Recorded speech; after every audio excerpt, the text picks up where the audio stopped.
If you searched gut detox, here's what you were probably picturing: a tea, a green juice, a 3-day cleanse. That's not detox, that's marketing.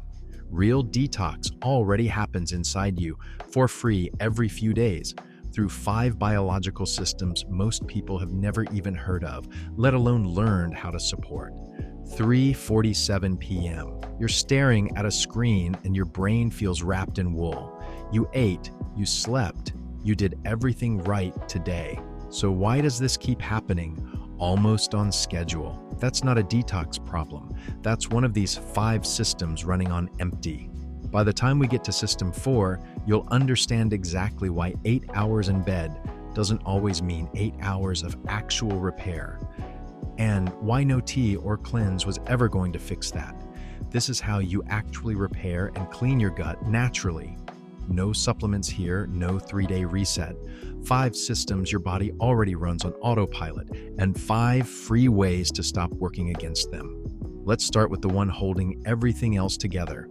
Picture the lining of your gut not as a pipe, but as a wall, 1 cell thick in most places, with a layer of mucus coating it like mortar. Its only job is to let nutrients through and keep everything else out.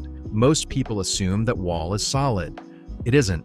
It's made of thousands of microscopic doorways called tight junctions, built to open and close on command.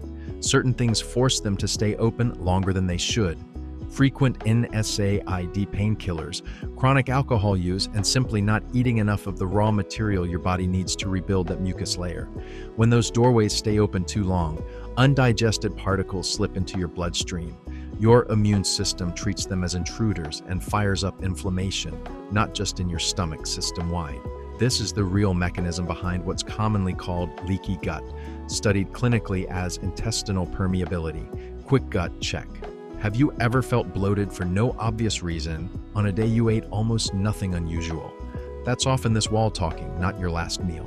The wall rebuilds itself with specific amino acids, the kind found in bone broth, collagen, and simple foods like eggs and gelatin paired with zinc from pumpkin seeds and oysters, which directly supports the proteins holding those doorways shut. This is what natural gut repair actually looks like. Not a supplement stack, just handing the wall its bricks back. But rebuilding a wall means nothing if the cells behind it are running out of fuel. Quick question: what do you think powers the cells lining your colon? Most people say glucose, same as the rest of the body. Wrong.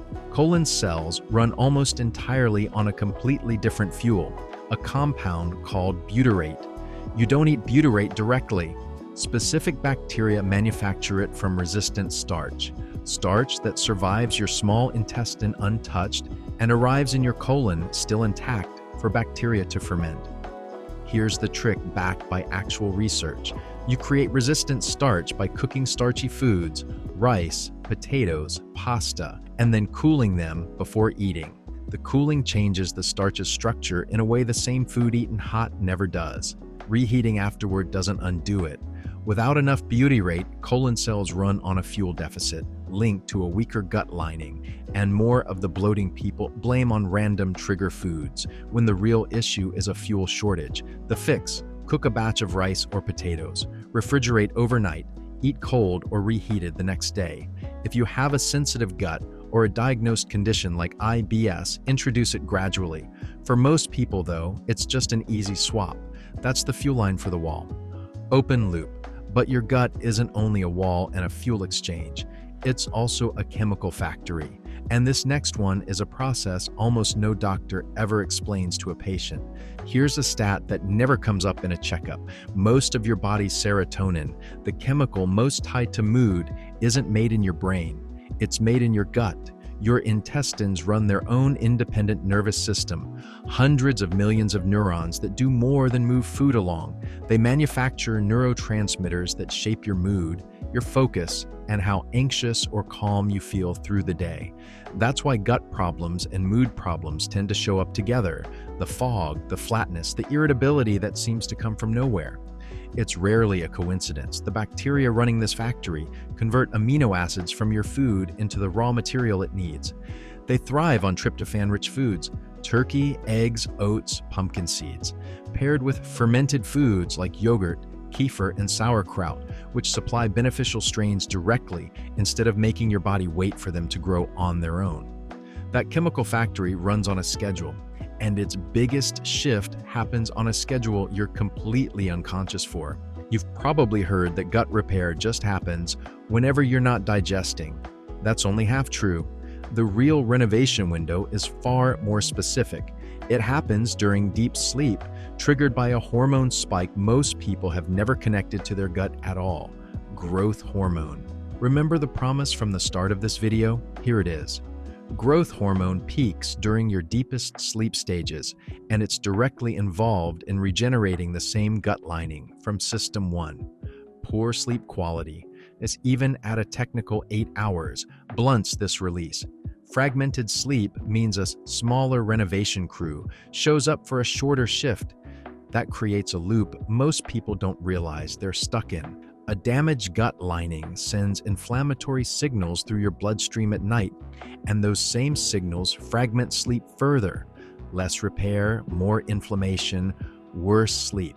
Repeat, magnesium is required to reach those deep sleep stages, and most people are mildly short on it without knowing. Magnesium-rich foods in the evening, pumpkin seeds, almonds, leafy greens, paired with keeping screens away from your eyes for the final hour before bed, gives your body both the raw material and the environment to actually hit deep sleep instead of just lying there for 8 hours. Sleep repairs the wall. But there's one more process running on a completely different schedule, and it's the one almost nobody outside a specialist's office has ever heard of. It's also the one that comes closest to what people actually mean when they say detox. This last one barely gets mentioned, so let's fix that. Every time you eat something with fat in it, your liver and gallbladder release bile into your small intestine.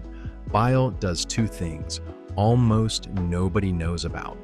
It breaks fat into pieces small enough to absorb, and it acts as a natural antimicrobial that keeps certain bacteria from overgrowing where they shouldn't. This is one of your body's actual natural cleaning agents, not a tea, not a powder, but a fluid your own liver produces on demand, every single day, whether you support it or not. Bile flow isn't constant. It depends on stimulation, and modern low-fat, low-bitter diets barely trigger it. When flow is sluggish, fat sits undigested longer, which is a major underdiagnosed cause of bloating, specifically after fatty meals. It also means that antimicrobial cleaning effect weakens. The fix is almost embarrassingly simple.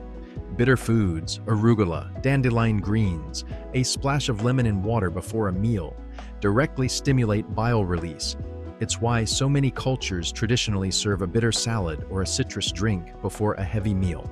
Not tradition for tradition's sake, a physiological trigger, doing exactly what it was built to do. So here's the actual answer to the question we opened with. Your gut rebuilds itself every few days, but if even one of these 5 systems is running on empty, that rebuild happens weaker each time. That's the paradox, solved. And that's also the real answer to how do I detox my gut naturally. You don't add a product, you support the 5 systems already doing the work. 5 systems, 5 small moves, no product required. Add 1 collagen or zinc-rich food today, that's the wall. Cook and cool your rice or potatoes once this week, that's the fuel. Add 1 fermented or tryptophan-rich food today, that's the factory. Protect 1 full night's sleep with a magnesium-rich dinner and no screens the final hour. That's the renovation. Try lemon water or bitter green before 1 fatty meal this week. That's the cleaning system.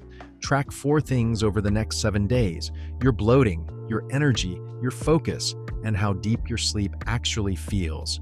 You won't fix everything in a week, but you'll know exactly which system has been running on empty the longest. This is what it actually looks like to repair and clean your gut naturally. No tea, no 3-day reset, just 5 systems finally working the way they're supposed to. Next video, I'm breaking down the everyday healthy foods that quietly sabotage each of these 5 systems, the ones nobody warns you about. Subscribe if this connects a few dots, and tell me right now in the comments, out of these 5, which one's been running on empty for you the longest? Read everyone. See you in the next one.